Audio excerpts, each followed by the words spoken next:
In 2001, California plunged into darkness as entire cities lost power without warning or explanation. Streets froze in confusion as traffic lights died and homes flickered into silence. In the wealthiest state in America, millions sat powerless while electricity prices surged overnight. Something invisible was controlling the grid beyond natural supply and demand. Behind closed doors, energy traders celebrated rising prices as shortages spread across California. Recorded calls later revealed laughter as the crisis deepened. Was this a natural energy crisis, or a system manipulated for profit at massive scale?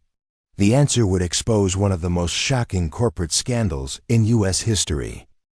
At the center stood Enron, once hailed as the most innovative company in America. Its executives reshaped energy into a tradable financial game.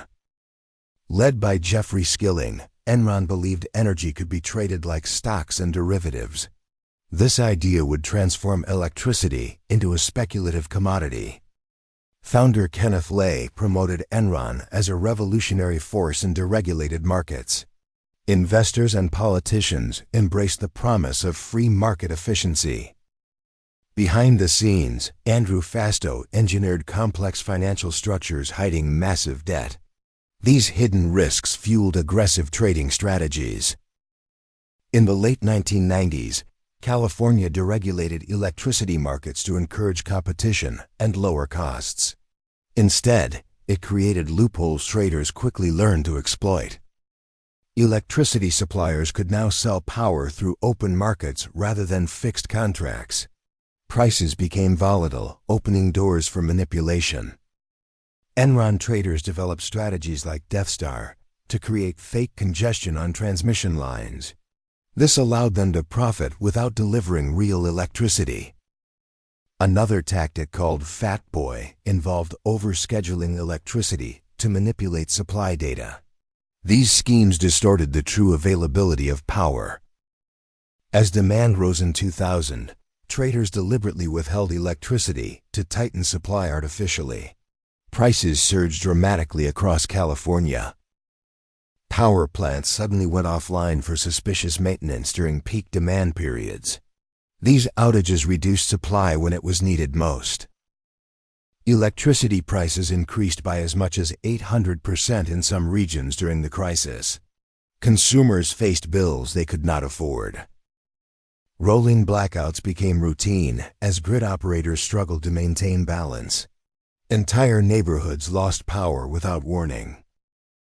Governor Gray Davis faced intense pressure as the crisis worsened. Political fallout quickly followed economic damage. Utilities were pushed toward bankruptcy as wholesale prices exceeded regulated retail rates. The system began collapsing under its own design. Meanwhile, traders celebrated profits generated from artificial scarcity and price spikes. The crisis became a financial opportunity. Recorded calls later revealed traders joking about the suffering of consumers during outages. Ethics were replaced by profit incentives. One infamous remark captured the mindset, celebrating rising prices as a success. The crisis was not accidental but engineered. In December 2001, Enron collapsed after accounting fraud was exposed to the public. It became one of the largest bankruptcies in U.S. history. Executives denied wrongdoing as investigations began uncovering deeper systemic manipulation. The scandal expanded beyond one company. What investigators found would reveal that Enron was not alone in exploiting the system. The crisis extended across the entire energy industry. Companies like Dynegy and Reliant Energy were also implicated in manipulation. The problem was widespread. Mirant and other firms used similar strategies to influence electricity prices. The tactics became industry practice. Regulators at Federal Energy Regulatory Commission were slow to respond to early warnings. Billions were lost before action was taken. The failure to act quickly allowed manipulation schemes to continue unchecked for years. Trust in the energy market was deeply shaken. Investigations soon uncovered recordings, proving intentional manipulation by multiple firms. Evidence confirmed the crisis was engineered. The story was no longer about Enron alone, but a broken system driven by profit. The fallout would reshape regulation for years to come. By 2002, investigators uncovered patterns showing manipulation extended far beyond a single corporation. The crisis revealed a network of coordinated trading strategies across firms. Companies like Dynegy adopted aggressive trading strategies similar to Enron's earlier tactics. These methods distorted electricity supply and pricing structures. Reliant Energy traders were later accused of creating artificial congestion in transmission systems. These actions drove prices higher without real demand changes. Mirant and other firms participated in strategies exploiting market design flaws. These practices became normalized across the industry. The manipulation relied on exploiting deregulation rules that lacked proper oversight mechanisms. Traders found ways to legally justify questionable transactions.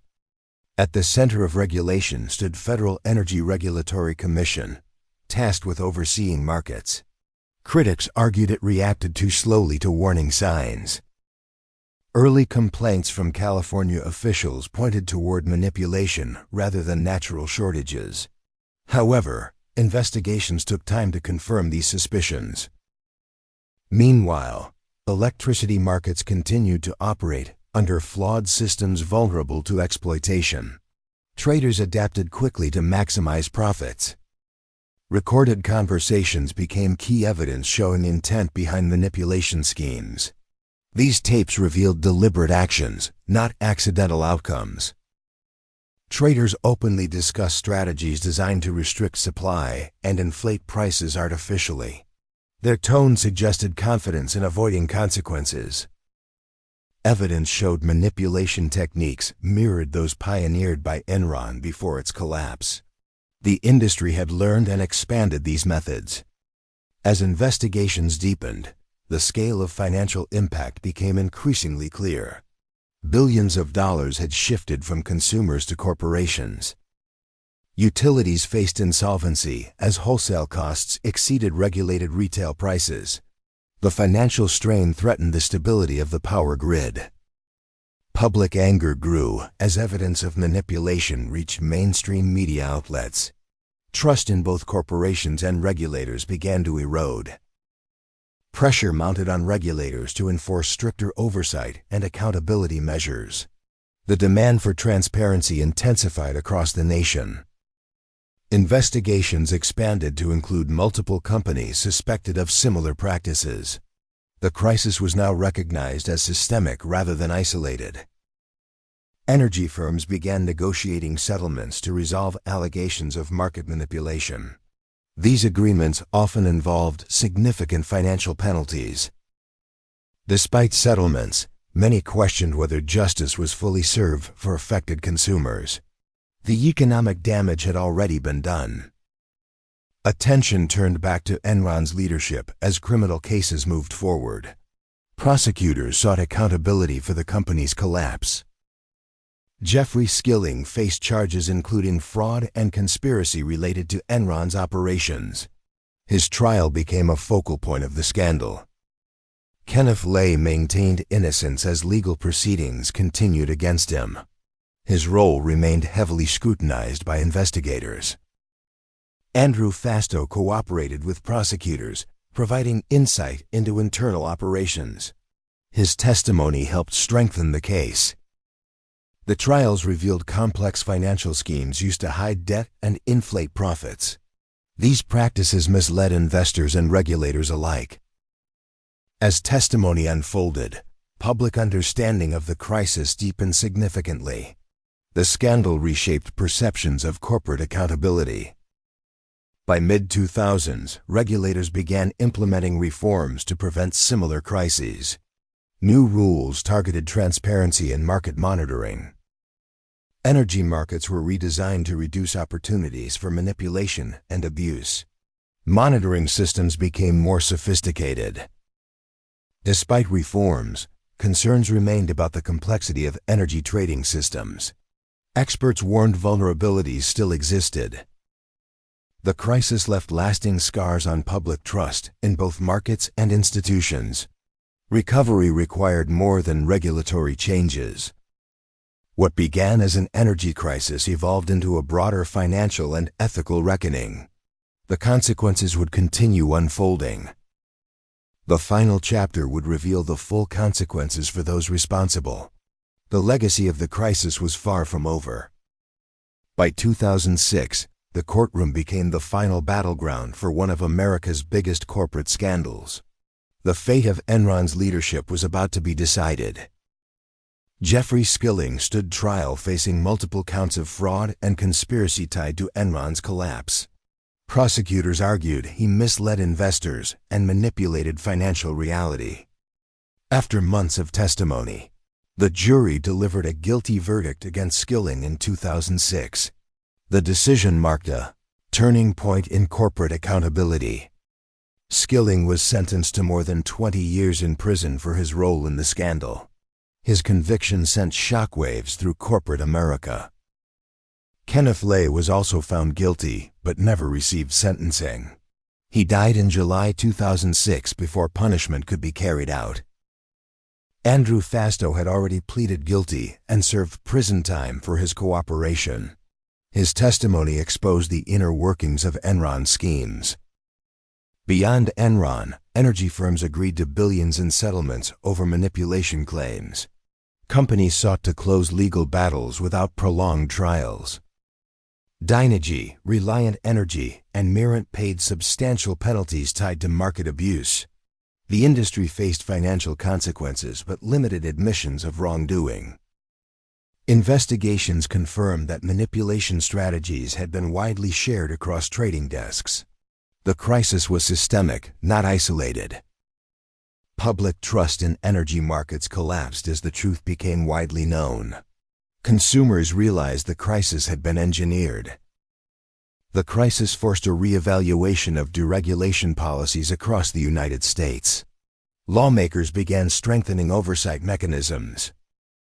Federal Energy Regulatory Commission implemented stricter monitoring and enforcement rules. Surveillance of trading activity became more advanced. New systems were introduced to detect unusual trading patterns in real time. These tools aimed to prevent manipulation before it escalated. Electricity markets gradually stabilized as reforms took effect across the industry. Confidence slowly began to return. Yet experts warned that complexity in energy trading still posed ongoing risks. Systems remained vulnerable to sophisticated strategies. The crisis revealed how financial innovation can outpace regulation and oversight. Lessons learned came at enormous cost. Billions of dollars were transferred from consumers to corporations during the crisis years. The economic impact lingered long after. For many, the crisis symbolized a failure of both markets and governance systems. Accountability came, but not without damage. Energy trading continued evolving with new technologies and financial instruments. Markets became more complex than ever before. Global energy demand increased, placing additional pressure on supply systems worldwide. The stakes grew even higher. Experts warned that similar manipulation could occur under the right conditions again. Vigilance became essential. The crisis left a lasting legacy shaping modern energy regulation frameworks. Its lessons continue influencing policy today. What began as blackouts revealed deeper flaws in systems built on trust and transparency. The consequences reached far beyond energy. The story of the crisis is not just about electricity, but about human behavior and incentives. It exposed vulnerabilities in modern markets. When profit becomes the priority, systems can be pushed beyond ethical limits. The crisis demonstrated how easily balance can break. The lessons of the energy trading crisis remain relevant in today's complex markets. Oversight must evolve alongside innovation. The crisis was not just about electricity, but about trust in systems people depend on daily. That trust, once broken, is difficult to restore. Even today, the echoes of that crisis remind us of the importance of accountability. Markets must serve people, not exploit them. The lights eventually came back, but the lessons remain etched in history. The cost of manipulation was paid by millions. The crisis was never just about power, but about trust in invisible systems that shape daily life. And once broken, that trust leaves a lasting shadow.